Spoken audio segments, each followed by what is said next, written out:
আচ্ছা, এখানে হচ্ছে পেঁয়াজ বেরেস্তা করে রেখেছি। এখানে ধনেপাতা, কাঁচামরিচ আর শুকনো মরিচ বেটে নিয়েছি।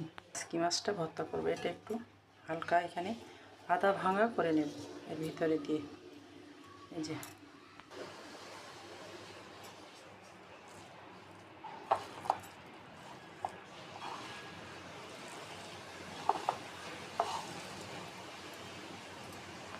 এখানে দেবো সরিষার তেল।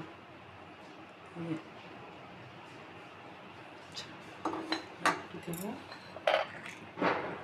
Sweet chilli.